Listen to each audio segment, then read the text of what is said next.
오늘 우리에게 주시는 하나님의 말씀 함께 보겠습니다.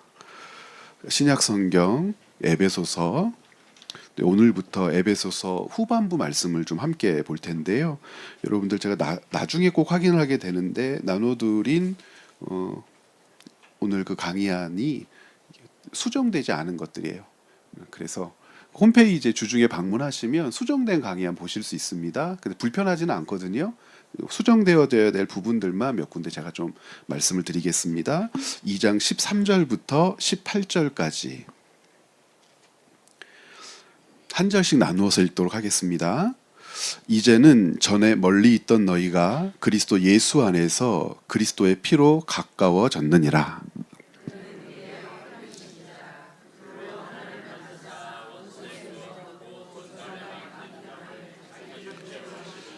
법조문으로 된 계명의 율법을 폐하셨으니 이는 이 둘로 자기 안에서 한 새 사람을 지어 화평하게 하시고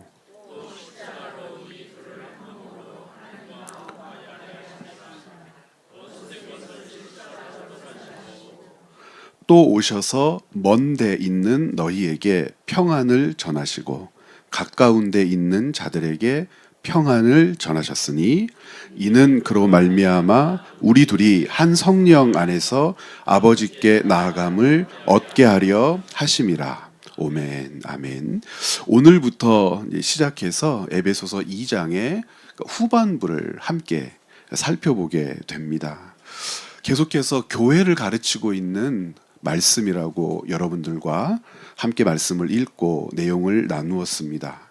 교회를 가르치는 데 있어서 지난번까지 함께 살펴보았던 말씀을 되짚어 본다면 바울은 유대인과 이방인의 관계가 무엇인지를 잘 설명했고 유대인들이 가지고 있었던 우월함이라고 하는 것이 하나님의 은혜 안에서 얼마나 보잘것없는 것인지, 하나님이 자기 백성을 삼으셨던 방법, 자기 백성을 주목하고 지목하셨던 뜻, 그것이 유대인을 세우거나 유대인을 우월하게 하거나 유대인이 다른 민족이나 다른 민족, 다른 나라보다 우월하기 때문에, 특별하기 때문에 그들만을 위하여 그들을 위한 역사를 펼쳐내신 것이 아니라고 하는 사실을 계속해서 말씀을 통해서 진술하고 증명하는 과정을 거쳐 왔었습니다. 그러면 왜 그러한 과정을 거쳤었는가? 에베소서 2장의 후반부를 보면 교회를 가르치기 위함이었다는 것이 더 분명하게 드러납니다. 그러니까 교회를 가르치기 위해서 이방인이 가지고 있었던 우월함이 구원의 조건이 아니라는 것을 왜 말해야 했을까? 또 이방인들은 은혜로 하나님의 백성 되었다는 것을 왜 그토록 깊게 분명하게 고백해야 했을까? 이유는 하나라는 거죠. 유일하고 영원하신 중보자 예수 그리스도가 아니고서는 유대인이든지 이방인이든지 하나님의 자녀가 될 수 없다는 것을 고백하는 공동체가 교회이고, 그것을 고백함으로 말미암아 자신들이 하나님의 몸된 교회로 세워졌다는 것이 하나님의 뜻 안에서 어떻게 확인되고 또 확인된 것이 삶으로 어떻게 사라져야 하는지를 바울은 이스라엘 백성들, 그리고 이방인들, 그리고 그렇게 모인 에베소 교회, 소아시아 교회 전체가 깨닫기를 바라는 간절한 마음으로 이 말씀들을 가르치고 있다고 우리가 확인을 했었죠. 그럼 교회됨이 도대체 무엇일까? 왜 교회됨을 가르치는 방식으로 유대인의 문제, 이방인의 문제, 그리고 유대인이나 이방인이나 은혜가 아니면, 예수 그리스도가 아니면 구원받을 수 없다라고 하는 사실을 이토록 강조할 수밖에 없었을까? 조금 더, 한 걸음 더 깊이 들어가서 좀 더 자세하게 살피고 알아야 할 내용들을 오늘 본문으로 주고 있습니다. 그래서 오늘 본문에 한 구절, 한 구절, 한 단락, 한 단락을 살피는 데 있어서 이러한 가르침을 에베소 교회에 펼치는 이유에 대해서 우리가 먼저 좀 살펴보아야 할 것 같습니다. 그래서 오늘 나누는 내용은 전체가 어떤 내용이냐면 교회를 가르치고 교회라고 하는 것이 예수 그리스도 안에서 한 몸된 공동체다라고 하는 것을 고백해야 하는데 왜 그렇게 고백해야 하는지 전체적인 배경을 살펴보는 시간을 갖도록 하겠습니다. 무슨 뜻이냐면 교회는 예수 그리스도를 머리로 한 한 몸임을 고백하는 공동체이죠. 우리는 지체라고도 불렀습니다. 지체라고 하는 몸이라고 하는 것을 바라볼 때마다 어떤 것을 전제하게 되냐면 지체는 서로가 서로를 유익하게 하기 위하여 존재한다라고 하는 전제가 있죠. 그러면 이방인이나 유대인이나 왜 그것을 고백해야 하냐는 거예요. 왜 교회를 그리스도의 몸이라고 고백하고 몸이라고 고백한다면 서로를 향하여 나의 지체라고 고백하는 것인데 왜 나의 지체라고 고백해야 하냐는 거예요. 나의 지체라고 고백한다는 것은 너는 나에게 유익이 된다는 사실을 알고 있다는 뜻이고 그리고 서로가 서로에게 유익을 주어 그리스도의 기쁨이 된다는 것을 이루어 간다는 뜻인데 교회라고 하는 공동체는 왜 그와 같은 내용으로 하나 되어야 하냐는 거예요. 왜 그랬을까? 그 배경을 한번 살펴보았으면 좋겠습니다. 그래서 1페이지부터 보면은 이런 이야기를 했어요. 사도행전 15장 1절부터 2절 말씀이 나와 있는데 우리 한번 에베소서 2장 13절부터 18절 전체의 배경으로서 첫 번째 사도행전 말씀을 같이 한번 읽어보죠. 함께 읽어봅니다. 어떤 사람들이 유대로부터 내려와서 형제들을 가르치되 너희가 모세의 법대로 할례를 받지 아니하면 능히 구원을 받지 못하리라 하니 바울 및 바나바와 그들 사이에 적지 아니한 다툼과 변론이 일어난지라. 형제들이 이 문제에 대하여 바울과 바나바 및 그 중에 몇 사람을 예루살렘에 있는 사도와 장로들에게 보내기로 작정하니라. 여러분 아시는 것처럼 사도행전 15장은 예루살렘 교회가 이방인 교회를 향하여 주는 공식적인 메시지를 가르치는 아주 소중한 장입니다. 예루살렘 교회가 이방인 교회를 향하여 공식적인 메시지를 왜 발휘해야 했죠? 이유가 15장 1절부터 2절에 기록되어 있어요. 사도행전 15장에 있는 내용은 예수 그리스도께서 죽으시고 사흘 만에 부활하시고 40일 동안 이 땅에 계시다가 승천하셨습니다. 그리고 그 승천하신 예수 그리스도의 명을 받아 지상교회가 활동하게 되고 세워지게 되고 지상교회로 활동했던 예루살렘 교회가 박해를 받아 흩어졌지만 그 흩어짐의 의미는 박해에 있지 않고 성령의 흩으심으로 복음의 확산이라고 하는 하나님 나라의 역사의 그 의미가 있음을 사도행전을 읽어보면 확인하게 되죠.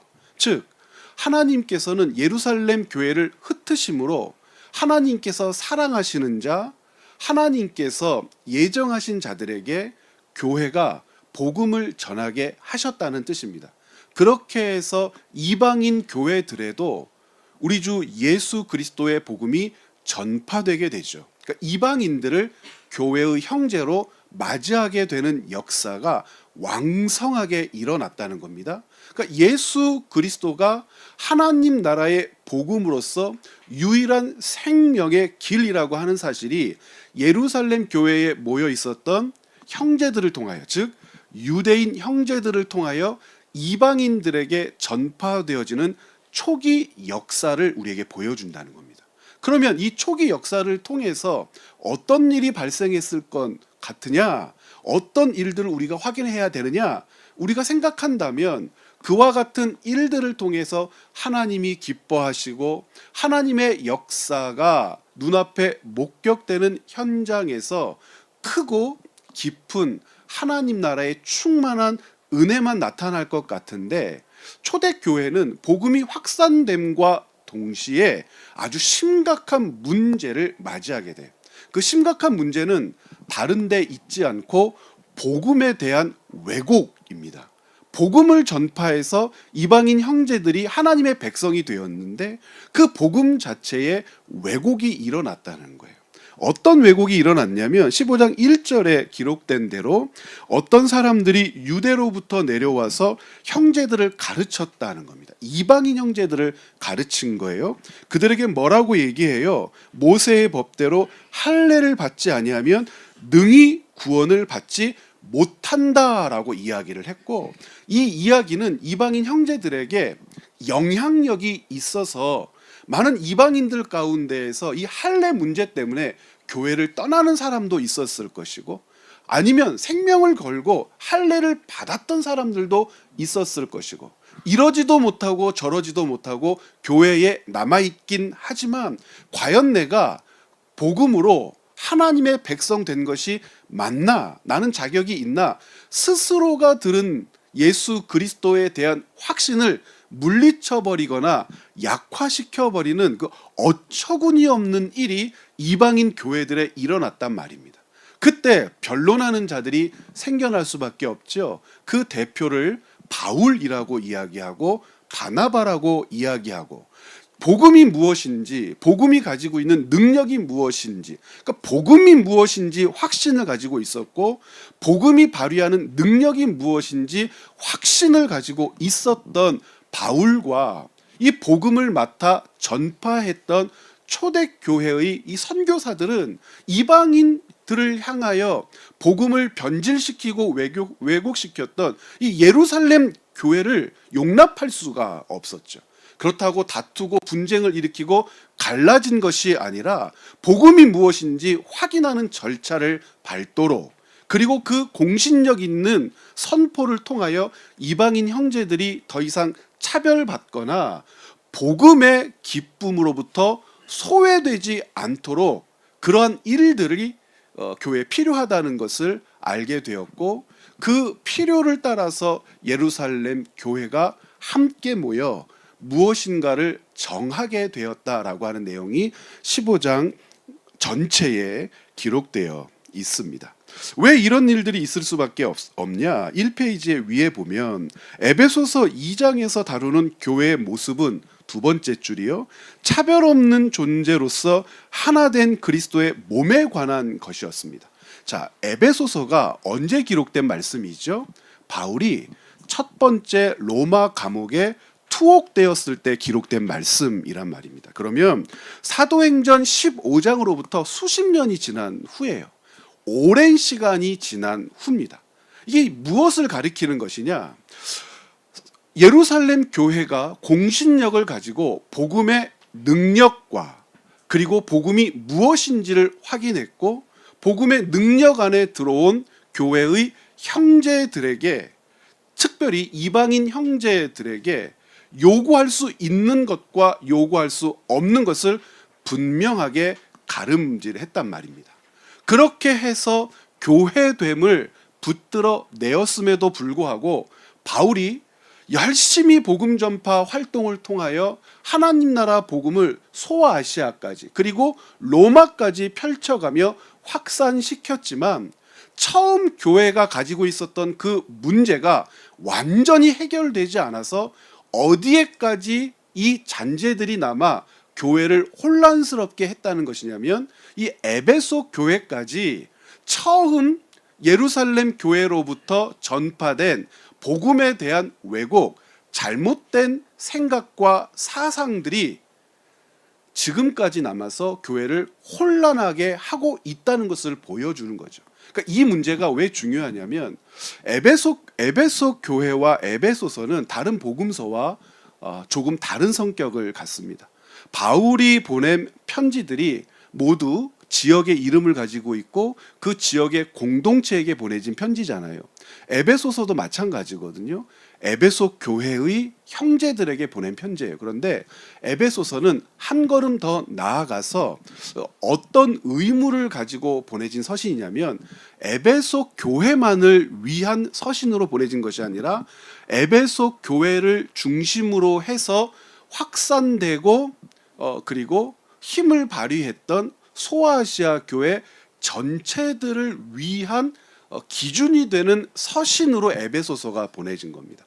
그러니까 에베소 교회만을 위해서 보내진 서신이 아니라 에베소 교회 안에 있는 그 문제들을 바울이 편지를 통하여 다룰 때에 에베소 교회만 해결되라고 이 편지가 보내진 것이 아니고 에베소 교회를 중심으로 해서 복음이 확산되어 소아시아 지역에 영향력을 끼쳤는데 그 소아시아의 여러 교회들, 모든 교회들이라고 해도 괜찮을 것 같은데 모든 교회들이 에베소 교회가 가지고 있었던 문제로부터 자유로울 수 없어서 에베소 교회의 문제가 이 편지를 통하여 해결되고 역시 소아시아의 교회들도 이 편지를 통하여 그 문제가 해결되기를 바란다는 겁니다. 그런데 그 문제가 뭐라고요? 이미 초대교회 처음부터 복음이 처음 선교사들을 통하여 수종들어 전파되었을 때부터 만들어졌던 그 문제가 지금도 교회를 괴롭히고 있는 문제들로 남아 있었다는 겁니다. 복음에 대한 편지. 그 대표적인 것이 무엇이냐면 이런 것입니다. 사도행전 15장에서 확인할 수 있듯이 이방인에게 복음이 전파되고 이방 지역의 교회가 세워졌지만 기독교로 개종한 유대인은 복음과 예수 사건을 동일시하면서도 복음과 예수 사건을 유대인 처음 개종한 유대인들이 동일시했습니다. 예수님을 복음으로 믿지 않은 것이 아니에요. 믿었어요. 동일시하면서도 어떤 생각을 버리지 못했냐면 예수 사건의 자리에 혈통과 율법이라는 가치를 병립시키길 원했습니다. 그 사실이 지금 방금 읽었던 사도행전 15장 1절과 2절에서 확인된 거예요. 예수가 복음 맞다. 그런데 무엇도 복음이라고 붙들고 싶은 거예요. 율법과 할례. 더 나아가서는 그들의 혈통과 전통이라고 할 수 있겠죠. 혈통과 전통도 복음이라고 불러야 한다는 그 고집, 그리고 그 생각을 내려놓지 못하고 있는 겁니다. 그래서 유대인 그리스도인은, 유대인으로 개종한 그리스도인은 예수 사건이 하나님의 언약의 성취라는 것을 알게 되었으면서도 수천 년 동안 붙잡고 있었던 선민사상, 혈통과 전통을 쉽게 포기할 수 없었기 때문에 그것을 복음의 자리에 올려놓았거나 혹은 복음과 병립시켜 계속해서 이방인 형제들에게 복음을 전할 때, 선교를 펼쳐 나갈 때 동시에 가지고 들어갔다는 겁니다. 그러니까 이것이 문제가 되는 것이 그것은 복음이 아니거든요.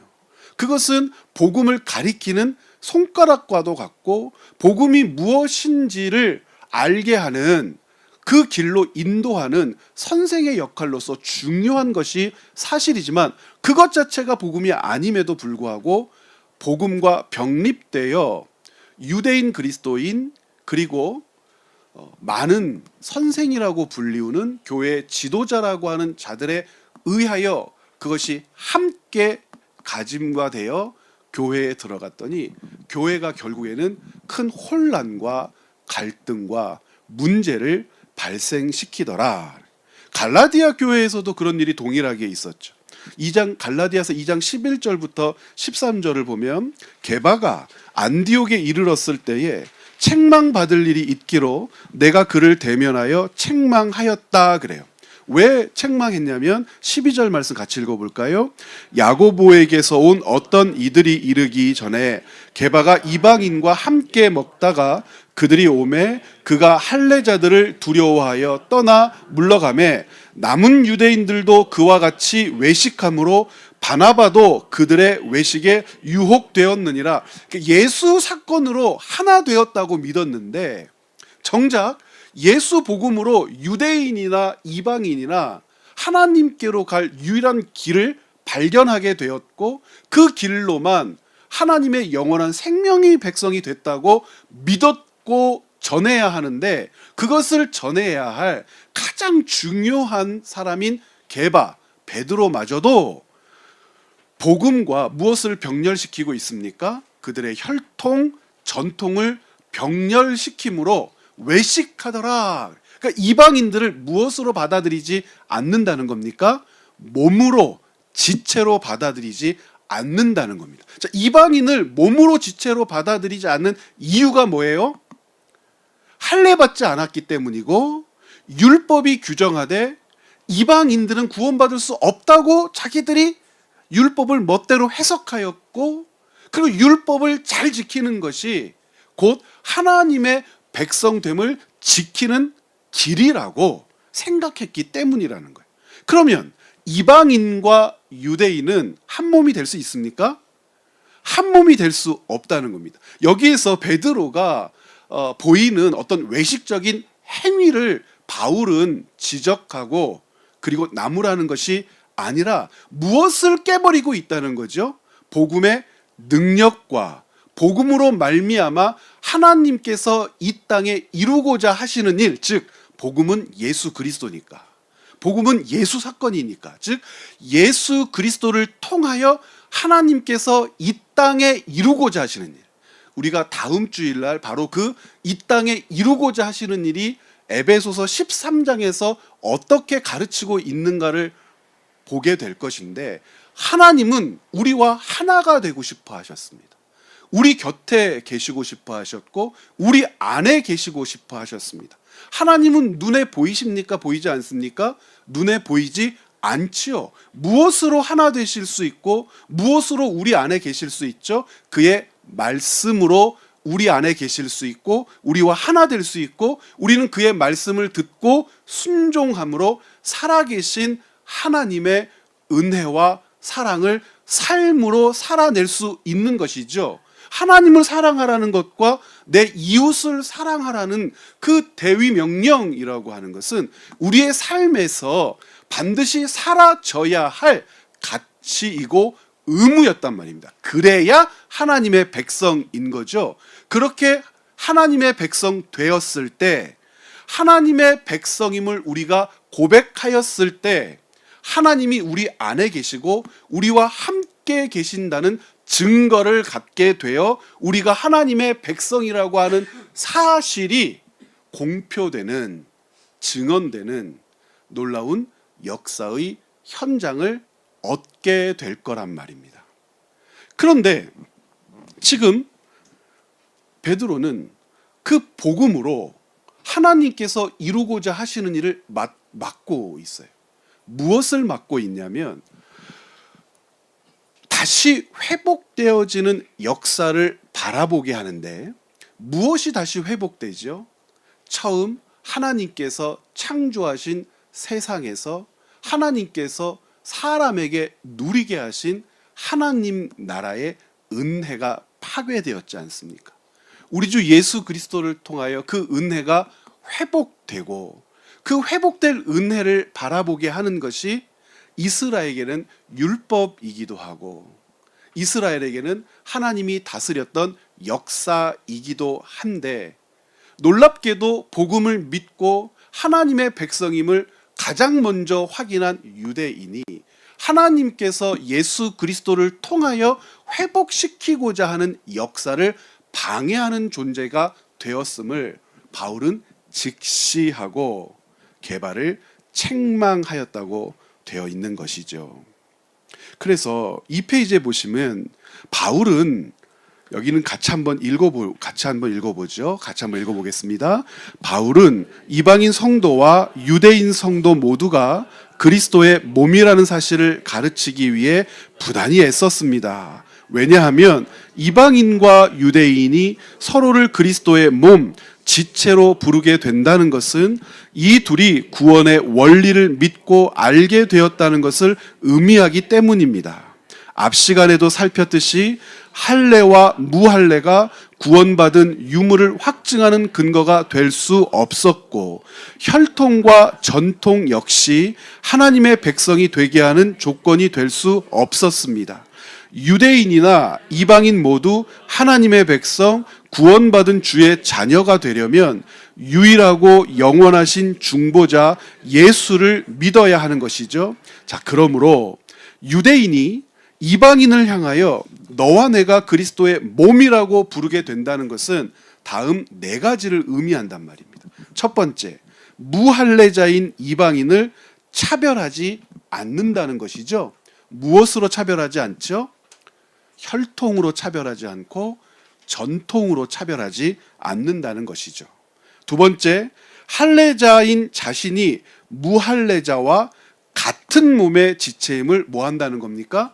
인정한다는 겁니다. 같은 몸의 지체라고 하는 것은 그들이 나를 유익하게 하는 존재고, 나 역시 그들을 유익하게 하는 몸임을 인정한다는 것이고, 세 번째, 할례자인 자신이 무할례자의 유익을 위해 존재하듯이, 네 번째 같이 읽어볼까요? 무할례자가 할례자인 자신의 유익을 위해 존재한다는 것을 믿는다는 것이죠. 이것을 교회됨이라고 고백하게 하는 것이 왜 중요한가? 이 일을 통하여 결국 도달하게 될 목적지가 있기 때문이라는 겁니다. 이 땅에서 교회를 이루는 것을 뭐라고 설명하고 계세요? 한 몸이 되는 것이라고 설명하고 있다고요. 한 몸이 된다는 것은 이방인과 유대인이 서로를 향하여 지체라고 고백할 때 완성되는 것인데, 지체라고 고백할 때 완성된다는 것은 이방인들이 유대인의 유익을 위하여 존재한다는 것을 인정하는 것이고, 유대인들도 이방인의 유익을 위하여 하나님께서 존재하게 하셨다는 것을 인정할 때만 이룰 수 있는 가치예요. 한 몸이라는 것은. 몸이 그렇잖아요. 몸에 있는 손과 발이 그런 것처럼 이방인과 유대인이 한 몸이라고 하는 것은, 유대인이 손이면 이방인은 발이고, 유대인이 발이면 이방인은 손이라는 거예요. 서로를 유익하게 하려고 존재한다는 것이죠. 그러면 이렇게 해서 한 몸됨을 고백하고 알고 깨달아야 어디에 도달할 수 있냐면, 깨어져 버린 것, 잃어버린 것, 망실된 역사가 무엇인지를 알아서 거기에까지 나아가는 영광에 동참할 수 있게 된다는 거죠.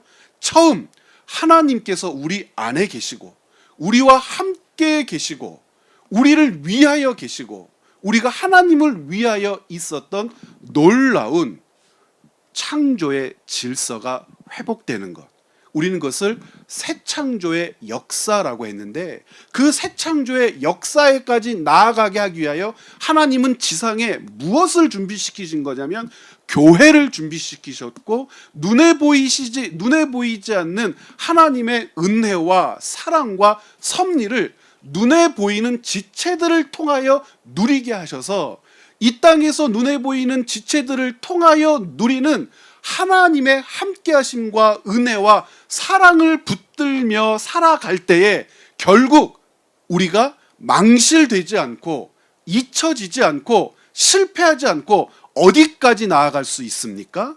하나님께서 기대하시며 만드셨던 처음 창조의 역사를 회복하는 새 창조의 역사 안으로 들어갈 수 있게 된다는 겁니다. 이것이 구원이죠. 그래서 교회라고 하는 공동체는 구원 받았습니다라고 고백하는 사람들의 모임이지요. 그런데 그 구원은 완성되었습니까? 언제 완성되죠? 예수 그리스도께서 오심으로 영원한 생명으로 묶이게 되는 날 완성되는데, 그 영원한 생명으로 묶이게 되는 날까지 나아가려면 이 땅에서 무엇을 놓쳐버리면 나아갈 수 없는 거예요. 하나님께서 처음 사람을 창조하셔서 우리를 위하여 우리와 함께 우리에게 주셨던 섭리와 통치의 역사를 이 땅에서 보지 않고 누리지 않고 살지 않으면 다시 새 창조의 역사의 완성까지 우리는 나아갈 힘도 없고 우리는 나아갈 준비도 할 수 없는 연약한 존재라는 거예요. 그래서 교회를 만드셔서 서로를 위한 지체됨, 한몸됨을 누리게 하셨고 그 한몸됨의 생명은 오직 누구로만 유지할 수 있는 능력입니까? 머리 대신 예수 그리스도로만 유지할 수 있는 능력이고, 예수 그리스도께서 머리가 되시고 우리가 그의 몸이 되었을 때 예수 그리스도로부터 받는 생명이 어떤 은혜가 있느냐, 어떤 유익이 있느냐, 어떤 힘이 있느냐, 어떤 능력이 있느냐를 어떻게 배울 거냐는 거예요. 스스로요? 아니고 이방인이 유대인에게 유익을 주고 유대인이 이방인에게 유익을 주다. 즉 서로는 원수였고 결코 하나 될 수 없는 존재라고 여겼는데, 하나님께서 하나님을 사랑하는 자는 내 이웃을 어떻게 할 수 있다고 하셨어요? 내 몸과 같이 사랑할 수 있다고 하셨는데, 그것이 실제 사라질 때에 하나님을 사랑한다는 것이 거짓이 아님을 우리로 깨닫게 하고, 그것이 신앙이고 믿음이지 않습니까? 그때 이웃을 내 몸과 같이 사랑하여 그를 품고 그와 한몸 되었을 때 하나님께서 우리에게 나타내신 그 생명의 은혜와 은총을 이 땅에서 누구를 통하여 보고 배우고 누리게 된다는 겁니까? 지체를 통하여. 초대교회는 그 지체가 원수로 여겼던, 절대 하나가 될 수 없다고 여겼던 누구입니까? 이방인들인데, 그 이방인을 내 지체로 맞이한다는 것은 하나님의 은혜로 나도 하나님의 백성 되었다는 것을 알고 믿는다는 신앙 고백 자체가 된다는 겁니다. 그런데 그것을 깨버리더라는 거예요. 누가요? 유대인들이. 끝까지 무엇을 놓지를 못해요? 혈통을 놓지를 못하고 율법을 놓지를 못하고 전통을 놓지를 못해요. 은혜로만 이루어져야 될 교회 공동체에 혈통이 가미되게 되고 율법이 가미되게 되고 전통이 가미되게 되면 가장 큰 문제는 뭡니까? 누구는 동참할 수 없어요. 이방인은 동참할 수 없어요. 이방인이 동참할 수 없으면 뭘 배울 수 없어요? 한 몸이라고 하는 것을 배울 수 없어요. 하나라고 하는 것을 배울 수 없어요. 몸이 어떻게 생명을 이루는지를 깨달을 수 없게 돼요. 하나님께서 예수 그리스도를 이 땅에 보내셔서 회복하실 새 창조의 역사를 볼 수 없게 되는 거예요. 예수 그리스도께서 완성하실 새 창조의 역사라고 하는 것은 뭡니까? 잃어버렸던 인류의 역사예요. 파괴되었던 인류의 역사예요. 하나님께서 처음 사람을 창조하셔서 누리게 하셨던 통치와 섭리의 역사를 예수 그리스도를 통하여 이 땅에 다시 세우셨단 말이죠. 그런데 예수 그리스도를 통하여 하나님이 이루고자 하셨던 새 창조의 역사를 맛보려면, 그것을 누리려면 사람이 가지고 있는 힘, 능력, 지식, 지혜, 그 어떤 방도가 아니라 오직 무엇으로만 이루어진다는 것을 고백해야 합니까? 하나님의 은혜, 사랑, 긍휼로 참아내신 섭리의 역사가 있어야만 그것이 가능하게 된다는 것을 고백해야 되는데, 이놈의 유대인들은 계속해서 무엇이 자기를 하나님의 백성 되게 했다고 착각하며 살아요. 할례가요, 율법이요, 전통이요, 혈통이요. 이것을 놓지 않는 한 누가 교회 안으로 들어올 수 없게 됩니까? 이방인이 들어올 수 없게 돼요. 이방인이 들어와야 유대인 입장에서 유대인이 우리가 누구인지를 하나님 앞에서 깨닫게 된다는 뜻이에요. 이방인은 무엇으로 구원받는다고 가르쳐요? 예수 사건으로 구원받는다고 가르쳐요. 유대인은요? 유대인도 예수 사건으로만 구원받는다는 거예요. 그것을 어떻게 고백할 거냐는 거예요. 이방인을 내 지체로 받아들임으로, 내가 이방인들의 지체가 됨으로.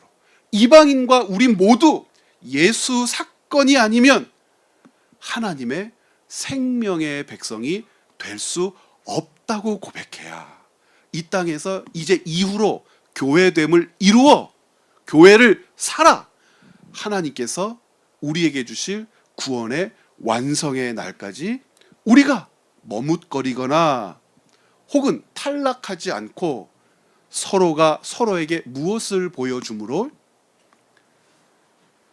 하나님의 은혜와 사랑이 무엇인지를 사람들로 하여금 서로가 서로에게 확인하게 함으로 교회라고 하는 거룩한 공동체로 묶여 그날을 향하여, 즉 예수 그리스도의 재림의 날을 향하여 나아갈 수 있게 된다는 겁니다.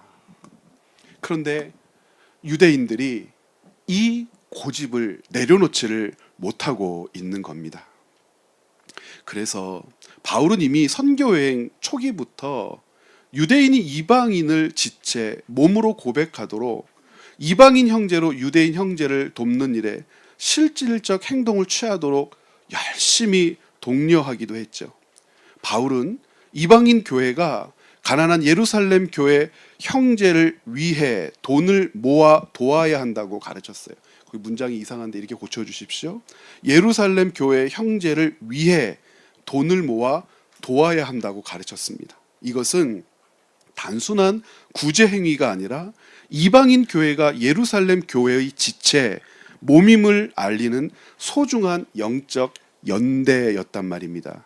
여러분, 고린도 전서를 우리 함께 말씀으로 나눌 때 확인했던 내용이고, 갈라디아서도 마찬가지고, 로마서를 읽을 때에도 참 여러 번 강조했던 부분입니다. 복음은 누구에 의해서 이방인에게 전파됐습니까? 유대인들, 그렇죠? 유대인들에 의해서 이방인들에게 전파됐어요. 맞아요. 유대인들은 하나님께서 사랑하시는 당신의 백성들을 향하여 복음을 들고 나아갔던 하나님의 일꾼들이 맞아요. 그런데요, 이방인들은요. 이방인들 역시도 하나님께서 그들이 복음을 듣고 하나님 나라의 백성이 되었으면 누구를 유익하게 하죠? 한 몸 된 성도를 유익하게 하는데, 초대교회에 있어서는 그 넘지 못할 벽을 예수 그리스도의 복음으로 부수어 하나 되게 하시는 역사를 이방인들로 살게 하셨단 말이에요. 그럼 이방인들에게 그것을 어떻게 연습시키면 되느냐? 야, 이방인 교회도 이방인들도 유대인과 똑같은 하나님의 백성이고, 유대인들도 이방인의 지체됨을 통하여 살아계신 하나님의 섭리와 통치를 이 땅에서 누리며 사는 거야. 예수 그리스도로 말미암아 새 창조된 세계는 이런 것이다라고 하는 것을 이방인 형제가 있기 때문에 유대인들도 배울 수 있는 거야. 이걸 가르쳐야겠는 거예요. 어떻게 하면 가르칠 수 있었을까요? 그 당시에 여러 가지가 있었겠죠. 교회 지도자들 중에 훌륭한 이방인 지도자들이 있어서 말씀을 풀어 설명하기도 하고 했겠죠. 그런데 초대교회에서는 실질적으로 어떤 일을 하게 했냐면, 예루살렘 교회가 경제적으로 굉장히 힘들었어요. 박해 이후에 스데반이 순교하고 사도들이 다 뿔뿔이 흩어지고 그러면서 복음은 확산되었지만, 예루살렘 경내에 남아 있었던 성도들은 굉장히 힘들었단 말이에요. 경제적으로 힘들었습니다.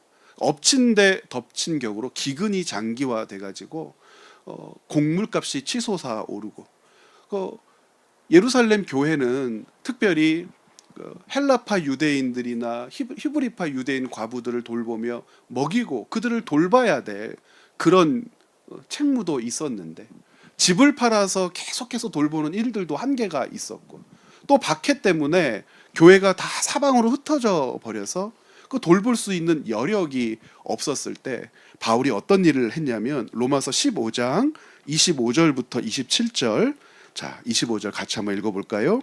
그러나 이제는 내가 성도를 섬기는 일로 예루살렘에 가노니, 이는 마게도냐와 아가야 사람들이 예루살렘 성도 중 가난한 자들을 위하여 기쁘게 얼마를 연보하였음이라. 저희가 기뻐하였거니와 또한 저희는 그들에게 빚진 자니 만일 이방인들이 그들의 영적인 것을 나누어 가졌으면 육적인 것으로 그들을 섬기는 것이 마땅하니라. 이 구도가 너무나 분명하죠. 유대인들을 통하여 마게도냐 지방, 데살로니가 교회나 빌립보 교회나, 그렇죠? 밑으로 내려와서 아가야 지방에 있는 교회, 대표적인 교회가 어디죠? 아가야 지방 그러면 대답 안 하셔도 제가 상처를 안 받죠. 네, 고린도 교회 다 아시잖아요, 그렇죠? 아가야 지방의 대표적인 교회는 고린도 교회란 말이에요. 이런 교회들을 순회하면서 바울이 연보를 독려합니다. 이 연보의 목적은 다른 데 있지 않아요. 가난한 예루살렘 교회를 도와야 한다. 예루살렘 교회는 복음의 출발지라고 하는 영적인 의미를 가지고 있고, 예루살렘 교회로부터 파송된, 그리고 안디옥 교회로부터 파송된 선교사들 일꾼들에 의하여 복음을 듣고 예수 그리스도를 영접하여 하나님 나라의 새 백성 된 그 영광스러움을 이방인 교회가 누리고 얻었다면 너희들은 어떻게 해야 된다는 거예요? 영적인 것을 나눠 가졌으면 27절 하반절에 육적인 것으로 그들을 섬기는 것이 마땅하니라. 그들이 너희에게 생명의 길을 가르쳐준 하나님의 대사였다면 너희도 그들의 삶과 생명을 돌볼 의무가 있는 그들의 지체가 되었음을 이 연보를 통하여 우리 확인하자 그래요. 이 굉장히 중요한 것이죠. 그래서 고린도 후서 8장에 보면 고린도 전서 16장에 자세하게 나와 있기도 하지만 고린도후서 8장 1절부터 4절만 한번 보죠. 같이 읽어보겠습니다. 형제들아, 하나님께서 마게도냐 교회들에게 주신 은혜를 우리가 너희에게 알리노니 환난의 많은 시련 가운데서 그들의 넘치는 기쁨과 극심한 가난이 그들의 풍성한 연보를 넘치도록 하게 하였느니라. 내가 증언하노니 그들이 힘대로 할 뿐 아니라 힘에 지나도록 자원하여 이 은혜와 성도 섬기는 일에 참여함에 대하여 우리에게 간절히 구하니, 이게 지금 고린도 교회를 가르치기 위한 바울의 간절한 외침이었어요. 야, 마게도냐에 있는 교회는 환란이 왔어. 그래서 그들이 자산도 다 빼앗기고 직장에서 쫓겨나고 그리고 영토 땅도 다 빼앗기고 성내에서 축출당했어. 실제로 데살로니가 교회에서 그런 일이 있었거든요. 그랬는데도 그들이 어떤 일에 최선을 다했다는 거예요? 예루살렘 교회를 돕기 위해 가난해진 그 데살로니가 교회와 마케도냐 지방에 있는 교회들이 똘똘 뭉쳐서 자기들도 죽도록 가난했으면서 예루살렘 교회 성도들을 섬기기 위하여 가난한 중에 힘써 최선을 다하여 자기의 것을 헐어 내놓았다. 이 모습 어디가 본받아라? 고린도 교회야, 너희도 본받아라. 근데 고린도 교회가 오해했잖아요. 뭐라고 오해했어요? 우리가 왜 도와야 돼? 바울 지가 뭔데 우리한테 돈을 내놓으라 말라 해? 고린도 전서를 읽어보면 바울한테 이 문제 때문에 화가 막 머리 끝까지 났어요. 바울이 뭐라고 그랬냐면 얼마를 내야 할지도 막 정해줬고 언제 내야 할지도 정해줬고 막 디모데를 보내가지고 돈을 회수하겠다고 막 통보도 하고 그래요. 그것 때문에 고린도 교회가 바울을 만나고 싶어 하지도 않고 바울의 가르침에 순종하고 싶어 하지도 않았어요. 바울이 답답한 거예요. 이게 지금 돈을 거두려고 그러는 게 아니고 돈이 목적이 있는 것이 아니고 고린도 교회가 예루살렘 교회의 가난을 외면하지 않고 그들을 돕는다는 것은 예루살렘 교회와 고린도 교회가 뭐라는 것을 고백하게 하는 신앙 고백이에요.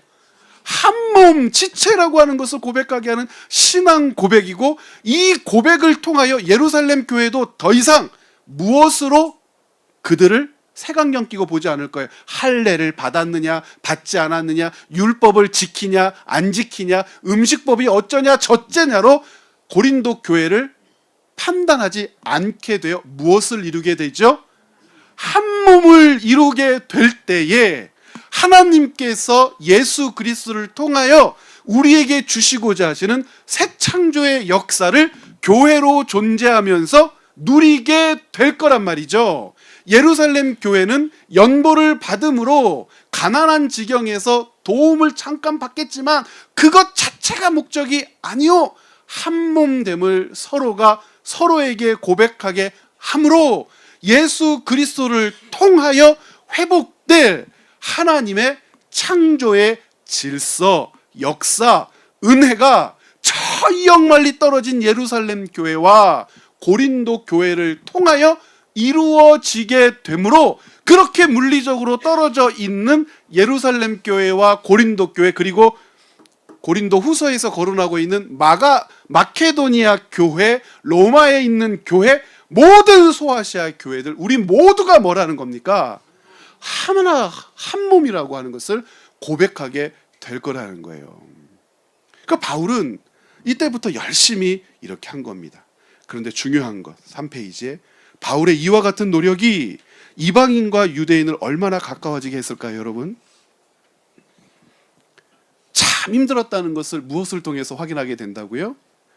에베소서 말씀을 통하여 확인하게 된다고요. 왜 에베소서 말씀을 통하여 확인해요? 에베소 교회의 문제를 본격적으로 다루고 있는 디모데 전서와 디모데 후서 때문에 그렇죠. 디모데 전서는, 그리고 디모데 후서는 바울이 마지막 순간에 남겼던 끝서신들이죠.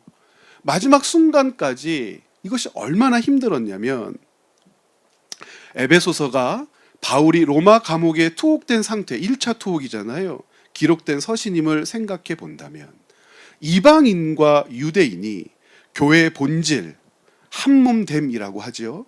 교회의 본질을 이룬다는 것이 얼마나 어려운 것인지를 알 수 있게 돼요. 아마도 에베소 교회와 소아시아의 교회가 교회의 참된 상태를 이미 이루었다면 교회의 본질을 이토록 애끓게 다시 기록할 필요가 없었을 거예요. 에베소서가 이런 내용으로 기록되지 않았을 거란 말입니다.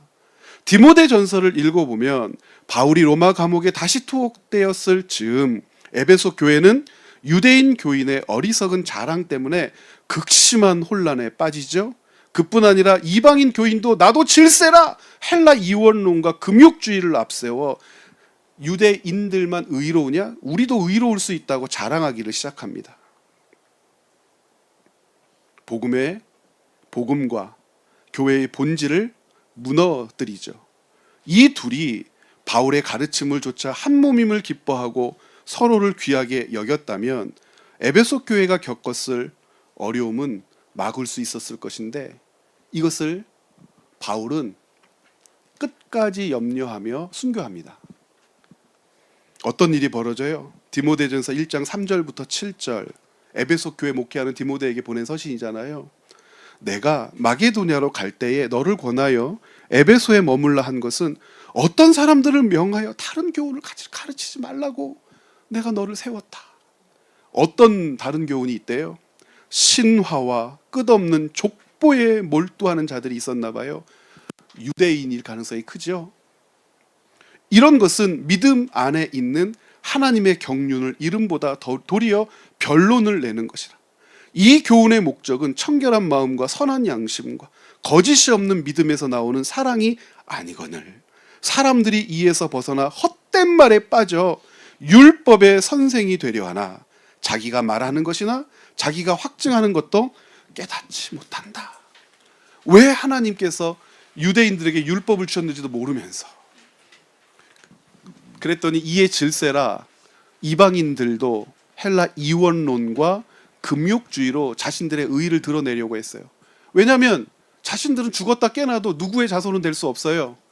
아브라함의 자손 될 수 없어요. 그렇다고 50살 40살 먹어가지고 뭐 받기도 힘들어요. 그러다 죽을 수도 있잖아요. 그러니까 어떤 짓을 하느냐, 1절 보시겠습니까? 전서 4장 1절.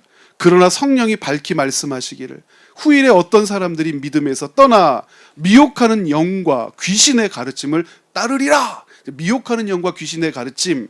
2절. 자기 양심이 화인을 맞아서 외식함으로 거짓말하는 자들이라. 혼인을 금하고, 이 헬라 이원론의 특징입니다. 육신은 천하고 더러운 것이다. 그러니까 육신의 즐거움을 위해 살면 안 돼. 결혼 같은 거 하지 마. 야, 사람이 먹고 싶은 거 먹으면 안 돼. 육신의 이 더럽고 천한 것을 기쁘게 하는 일 하지 마. 그래서 맛있는 음식, 맛있다라고는 표현은 없지만 음식을 먹지 마라. 최소한 먹지 마라. 그런데 음식은 하나님이 지으신 바니 믿는 자들과 진리를 아는 자들이 감사함으로 받아야 되는데 라고 가르칠 만큼 바울이 죽기 전 바울은 끝까지, 그리고 에베소 교회의 하나됨을, 온전한 하나됨을 목격하지 못하고 바울은 떠납니다. 이게 얼마나 어려운 일인가. 지금 우리들의 교회 안에는 이분만 하고 마무리하겠습니다. 우리들의 교회 안에는 이방인 없고 유대인 없습니다. 그런데 이방인과 유대인이 하나 되는 것보다 이 땅에 있는 교회는 경상도 교회와 전라도 교회가 하나 되는 게 더 어려워요. 어렵죠? 어떻게 여러분들 요즘 내란 상황과 계엄 상황에서 그들을 교회라고 인정할 수 있겠습니까? 교회 아닌 것 같잖아요. 제가 볼 땐 목사들도 아닌 것 같아요. 그러니까 아멘까지는 하지 마시고 교회를 이루어가고 복음으로 하나 된다는 것이 무엇인가 심각하게 우리를 들여다보게 되고요. 그렇게 현재의 정치적인 상황은 제하여 버리고 교회 안에서도 힘들더라고요. 제가 볼 때는 정말 별것도 아닌데 왜 이렇게들 싸우세요? 정말 별거 아니라고 생각하는데 이게 죽을 만큼 힘든 문제인가 보더라고요. 싸우시고 다투시고 그러시는 것들 보면. 이게 왜 안 되냐면 지체란 서로가 서로를 유익하게 하기 위하여 하나님께서 묶으신 몸이에요. 왜 지체로 묶고 한 몸 되게 하셨어요? 예수 그리스도를 통하여 완성하실 새 창조의 역사를 교회를 통하여 누리고 맛보며 완성의 때를 기다리라고 우리를 교회의 지체 되게 하셨단 말이에요. 그런데 그 일들을 바라보지 못하고 다투고 내 서운함과 내 의와 내 옳음을 이야기하고 이것을 관철시키기 위하여 지체됨의 원리를 깨버린다라고 하는 것은 과연 우리가 새 창조의 역사로 빚어진 하나님 나라의 백성인가를 의심할 만큼 고통스럽고 무서운 일이기 때문에 다투지 말라고 그러는 거예요. 이방인과 유대인이 다투는 것과 교회 안에 형제와 형제가 다투는 것이 뭐가 다릅니까? 베드로가 갈라디아 교회에서 그 지방에서 성도들을 보며 외식하며 그들을 피해 도망하는 것과 우리 안에서 형제를 품지 못하고 그와 내가 한 몸이라고 하는 것을 고백하지 못하고 그 사람의 유익을 위하여 내가 낮아지지 못한다면 그들의 외식과 우리들의 외식이 다른 것이 무엇입니까? 어떤 사람은 혈통과 족보를 자랑하며 유대인의 혈통과 족보와 신화를 붙들면서 신앙이라고 자랑하고, 어떤 이들은 그런 게 없으니까 뭐 가지고 자랑한다고요? 헬라 이원론과 금욕주의 같은 것으로 자기의 의의를 내세우려고 하는데, 교회 안에서 가난한 형제가 돈 많은 사람에게 무시당하고 학벌이 좋은 사람이 학벌이 좀 별로인 사람을 향하여 무시하고 말을 함부로 하고 교회 안의 공동체됨을 흔들어 버리고 하나님의 은혜와 사랑이라고 입술로는 얘기하는데 실제로 삶은 그렇게 나타나지 않는다면 에베소 교회 안에 있는 이 이방인과 유대인의 분쟁과 교회 안에서 일어나는 현재 대한민국 전주의 교회 안에서 일어나는 분쟁이 다를 수 있습니까? 없어요. 왜 우리가 교회로 성도로 왜 묶여 이렇게 신앙생활하는지 여러분 정말 정신 차리고 깨달으셔야 됩니다.